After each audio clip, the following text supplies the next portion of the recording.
All right, have at it, Coach. All right. Yeah, first off, we're really excited to get back to Folsom Field. And really, I look at this as an opportunity, at least with the platform given, to just tell Buff Nation, fan base, alums that are coming home for homecoming, we really appreciated the support, the energy, the enthusiasm that was created 2 weeks ago, or a week and a half ago. And we look forward to doing everything in our power to recreate what I got to experience firsthand with Folsom Magic. That's a real thing. I felt it. It was unlike any other fan base that I've personally been a part of, particularly in a time of adversity. So, students, alumni, Boulder natives, Colorado natives, people that are within 2 hours. I think Saturday night, 5 o'clock is going to be a fantastic football game. We're excited about it. We're prepping to put out the best product that we possibly can, and we're gonna go and compete and bring unbelievable energy and bring the execution to match that energy to create another great memory. That's the intent for this Saturday, and playing for a lot. These are opportunities that we know some of our 5th and 6th year seniors aren't going to have many going forward. So this is one of those Saturdays where we need all of you, Buff Nation. Everybody's got to show up and fill up Folsom Field. So looking forward to that opportunity, and I'll open up for questions.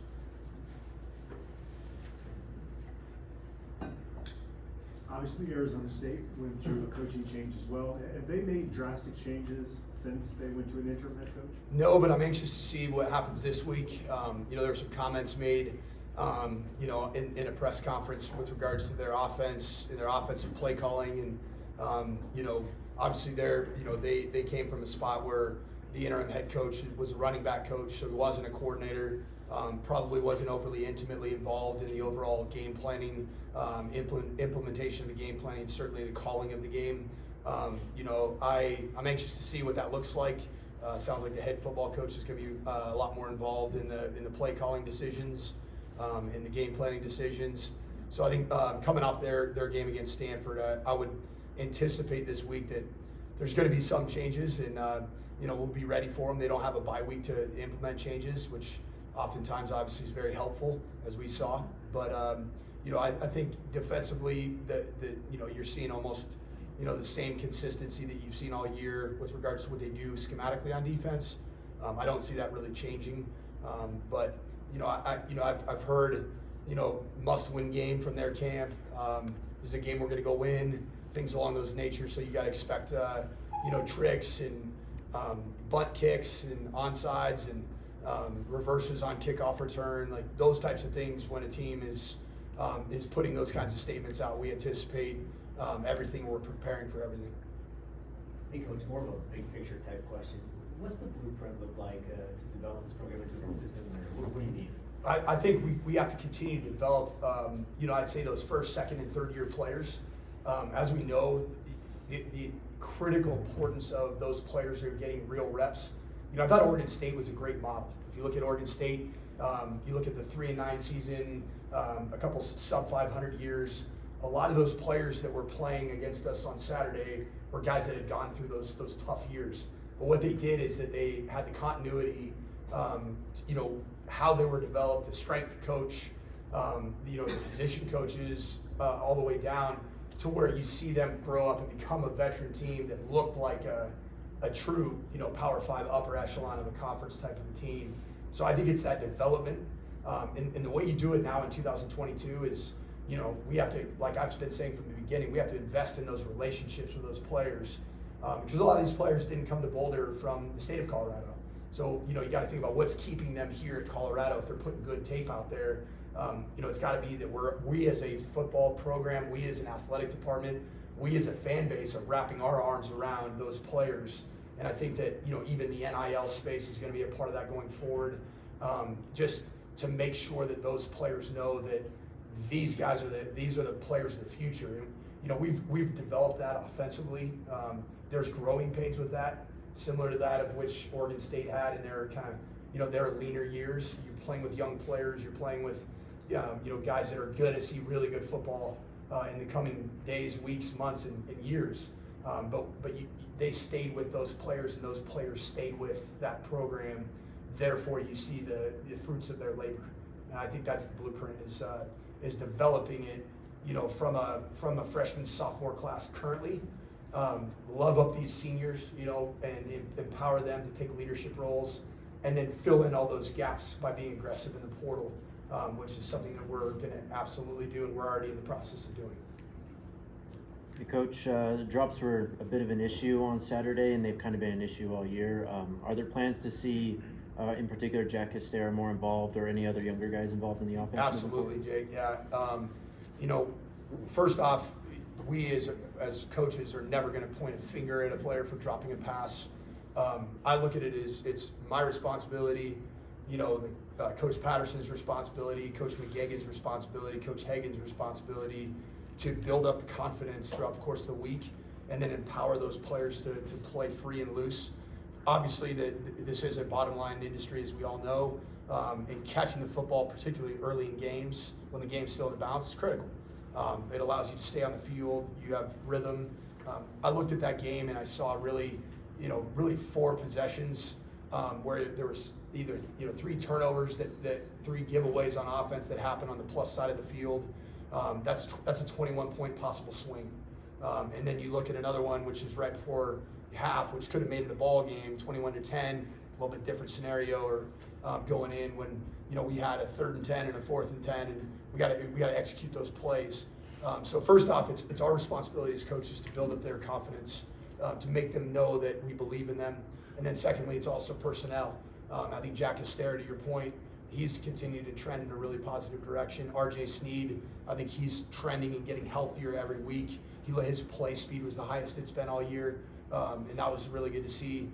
Jordan Tyson working through some of those as a young player, seeing more opportunities for him, because I think he is one of our more ball in hand dangerous players. So.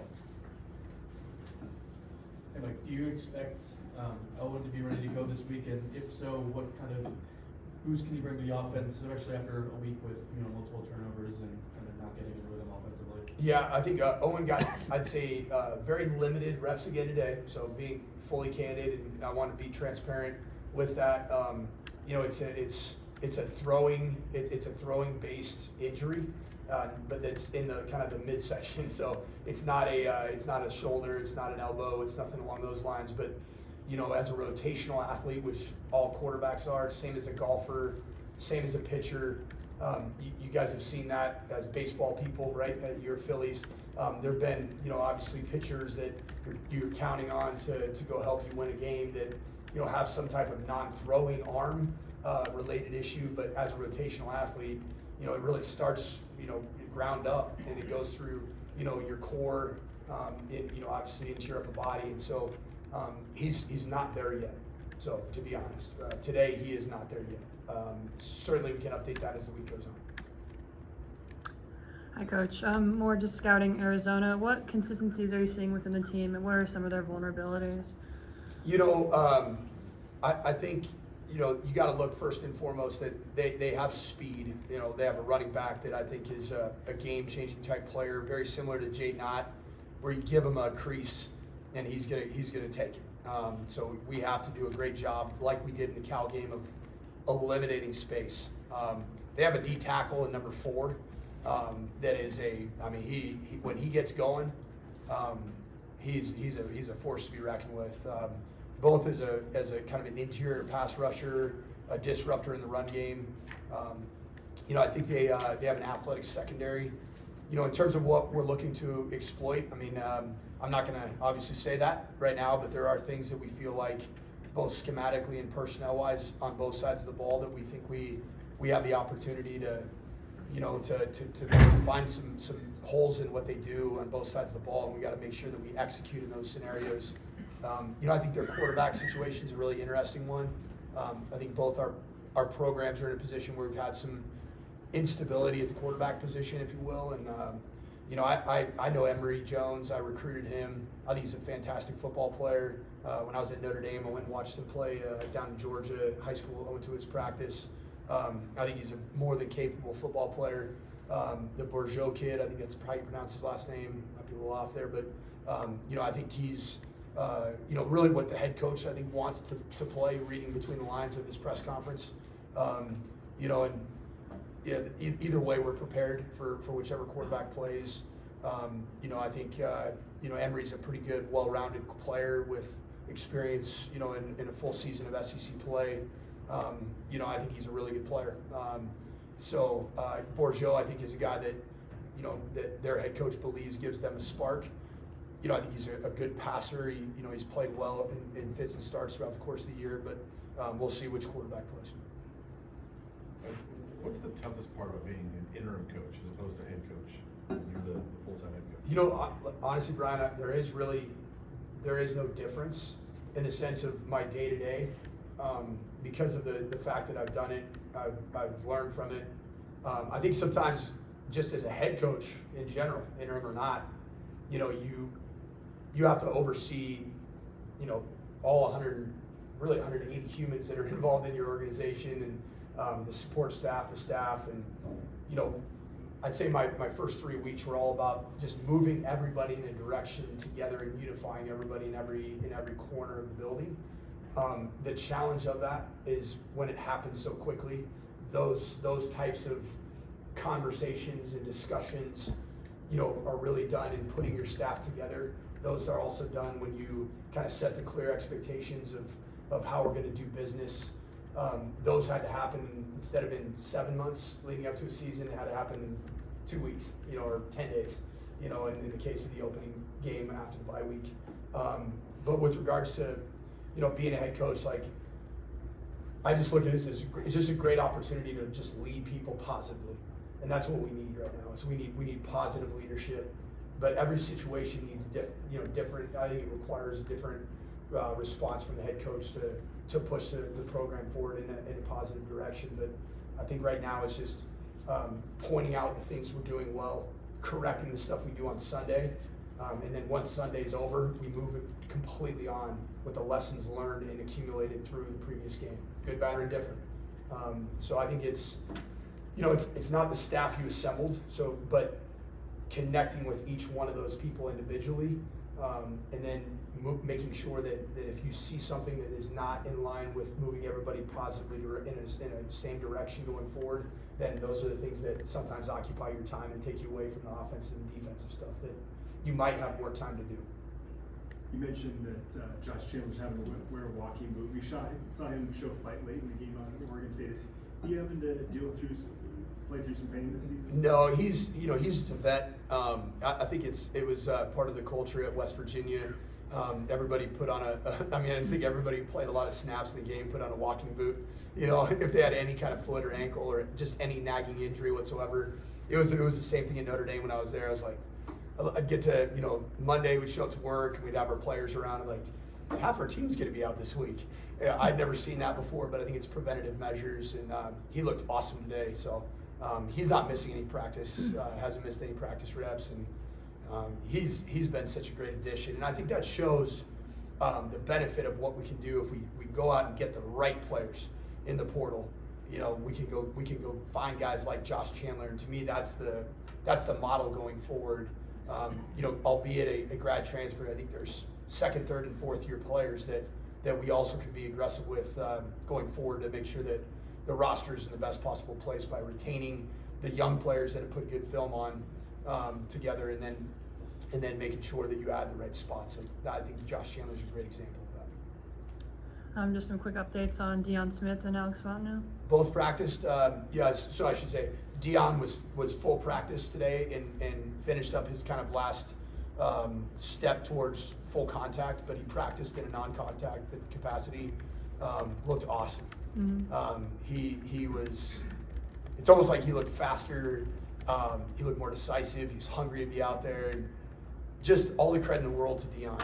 Mm-hmm. To come back from a scary moment like that and just be that excited to come back to play with his teammates. I love Deion. I love who he is. This team loves him. Having him out there today it just made my day a little bit better. Fontenot's finishing up his running progression, which is more of a conditioning step rather than a physical limitation step. Tomorrow he should be up and cleared to practice. Coach, I want to ask you about two guys real quick. Jaylee Stacks, how much fun was it to see him finally have that opportunity to, play through the offense, right? And Yep. only 8 carries, but I mean, there were some productive carries. Yeah, I mean, what, 50 yards? Yeah, 50 yards on 8 carries. Yeah, and you look at just his run after contact. He adds a different dimension. He adds a different element. I really believe that Jay Lee's one of those players. When he chooses, like it's kind of like this whole concept of what our culture has become. It's like you wake up every morning, you have a decision. Are you going to choose, to love the game of football? Are you going to choose to love the process of football? That's resonating with Jay Lee, because when he makes that decision, we all saw what he's capable of doing. And he didn't just make that decision on Saturday of the Oregon State game. He made that decision in the bye week that he was going to pour himself completely into this, regardless of what his playing time looked like, his carries looked like. And I knew that he was on his way towards a special Saturday and many more special Saturdays, when he was extremely happy in the locker room, even with just 2 carries after Cal. And that to me showed me which kind of the trajectory of Jay Lee, and it helps us offensively because his body type gives a different presentation to linebackers that are fitting the run gaps at the second level. So success story that we're going to continue to see the fruits of his later. And then the other guy, Thomas, continues to make some impact plays for you almost every week. Yep. How valuable has he been on the edge for you guys? I think he's having a blast. I love seeing Guy practice. I love seeing him, after practice. I always dap him up, and he gives me a big hug and says, "How are you doing today, Coach?" he's a others centered type of a human. Like I love his care for the game. I think he, for whatever reason, the last 3 weeks I've seen a different switch just turn on with Guy, and I think we're just scratching the surface too. I think he's just an incredibly talented and gifted player, and his headspace being in a place where he's just loving going out and competing every day. I think we're just starting to see the beginning of what he can do to impact a football game. Anything else for Coach? All right, thanks, Coach. Thank you. You two can decide who goes